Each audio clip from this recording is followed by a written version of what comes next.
Literally, many presidents or many governments in the US do not believe that Haiti can govern itself.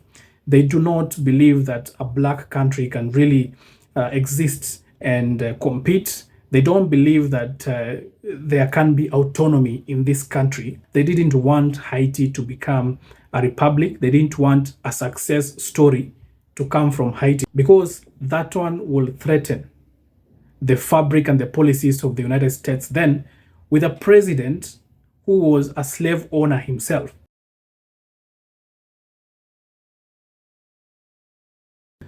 Well, the former president of the United States, Donald J. Trump, recently opined that the immigrants in Springfield are eating the cats, they're eating the dogs, and basically that they are eating the pets of the American nationals living in that area. Well, it got me thinking about the history of the dislike from the government in the US and the people in Haiti. And this goes way back. It goes to the time when Haiti was fighting for its independence. You know very well that Haiti was under the French rule. And during the period of 1791 to 1804, Haiti went for a struggle to liberate itself. And by the way, it was successful. It became the first country to emancipate itself from the yokes of slavery in the world in modern history. That is Haiti. But something happened in between this struggle. In the first, you can say the first successful years of this struggle, 1791 all the way to 1800, the president in the United States was John Adams at that time. And John Adams was very supportive of the Haitians at that time. He traded with them, he supported their cause. But something happened from 1800 onwards. Thomas Jefferson as the president of the United States. And that is where the rain started beating the relationship between the United States and Haiti. This is the reason. The reason is because Thomas Jefferson himself was a slave owner. And he had this look on Haiti being a country that is trying to liberate itself from slavery. Therefore, the government of the day had a different perspective than the government that left, that was led by John Adams. And from that, we are seeing the US now starting to look at Haiti as a potential threat to its security and to its existence. This is because there were small pockets of resistance in the US at that time. You remember during that time, the US also had a law that allowed people to have slaves. There was this transatlantic trade that shipped Africans from West Africa all the way to the United States, and goods of high value will now leave the United States all the way to Europe. And a lot of Africans were in the United States. And people started to resonate with what is happening in Haiti. And that was the scare that the United States then had. At that time, there were only two nations in the Americas that were sort of republics that were free. That is the United States and Haiti.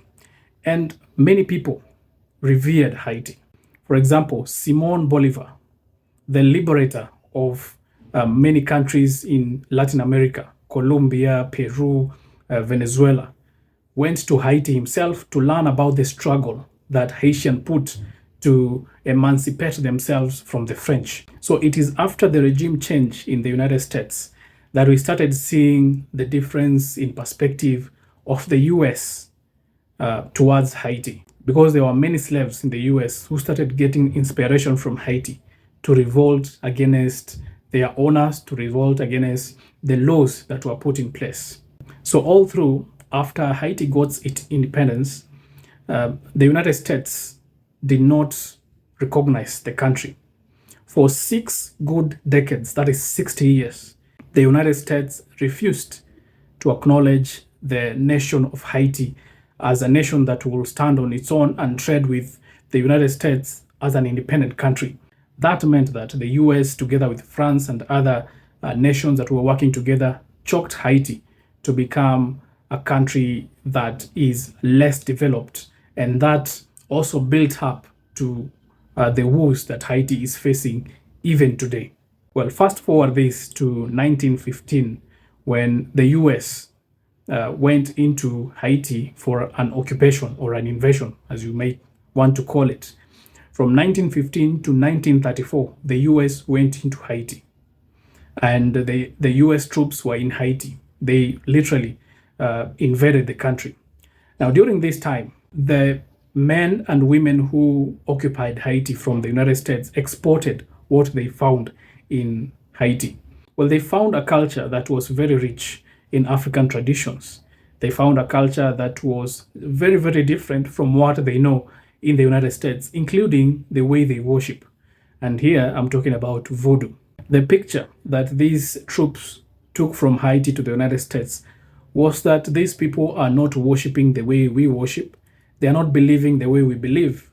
And basically, if maybe I would like to explain it, voodoo is a mixture of African traditions or Africans' ways of worship, because Haitian nationals also came from Africa. You can find voodoo, a replica of voodoo, what is happening in Haiti, is also happening in Benin and other West African countries. So voodoo is a mixture of African traditions and then some little of Latin America tradition and Taino culture, because the Taino are the people that Haitians found when they were transported from Africa to Saint Domingue or present-day Haiti. So voodoo encompasses all this and has also some influence of Roman Catholicism in the way they idolize a few saints that they know and the way they just conduct their activities when they are worshiping. So what happened is that there was a different way in which Americans viewed voodoo. And when they went back to their countries, they started to postulate it differently. And that made voodoo to be what is known even today. There was a negative attitude given towards this type of worship, which was a harmless worship. Well, voodoo involved the sacrifice of animals, which we know that has happened in different religions. For example, the Jewish religion, if you go back to the Old Testament, there was the sacrifice of animals. Many other religions practiced the sacrifice of animals. But when this was now taken to the United States or exported via these troops who did the invasion of Haiti, they took it in a different way and started to put it as if this was something similar to devil worship. And that now brought to what people now know voodoo to be. Many people who have that wrong idea of what voodoo is, they say that it is simply devil worship, which is a false narrative from what is actually happening in Haiti. And that is something that that statement from Donald Trump could be extrapolated from, because there were other people who were defending Donald Trump, came and say that because Haitians believe in voodoo, therefore it is true that they may be eating cats, dogs, and whatever.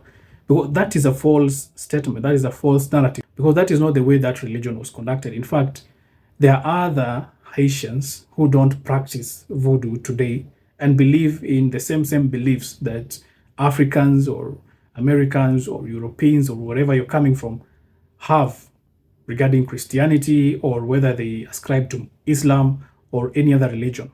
So for one person to put this as a nation of Haiti or a Haiti thing that is happening in Springfield is really a false narrative. The US has been involved also in Haiti's politics. We know that the US, even after their occupation of Haiti, they have been very, very actively involved in the politics, internal politics of Haiti, supporting presidents, assenting to presidents, making pledges, and how to support Haiti. Literally, many presidents or many governments in the US do not believe that Haiti can govern itself. They do not believe that a black country can really exist and compete. They don't believe that there can be autonomy in this country compared to any other nation. And that explains why there has been a lot of interference from the United States, specifically in Haiti, where we've seen presidents upon presidents uh, leaning west, going to the United States, and there have been a lot of corruption linked to that. You know, the story of the Clintons. Maybe in another video, I'll do the story of how the Clintons were involved in Haiti. But that has been the history of the relationship between the United States and Haiti, and where all this dislike is coming from. It all started when Thomas Jefferson became the president of the United States and went on just to become something else, from the culture to the governance of Haiti, that the United States government saw it as a threat first, that Haiti could spark a revolution even inside the US. So they didn't want Haiti to become a republic. They didn't want a success story to come from Haiti, because that one will threaten the fabric and the policies of the United States then, with a president who was a slave owner himself. So it was a stark contrast to what he will believe, because if someone was a slave owner, it meant that they didn't value African people or people of African descent at that time. They didn't see them as worthy to become anything more than a servant. And that now shifted the narrative of relations that the US will have with Haiti to what has happened even in recent times, when the US has been interfering time and time again in the internal organization of Haiti.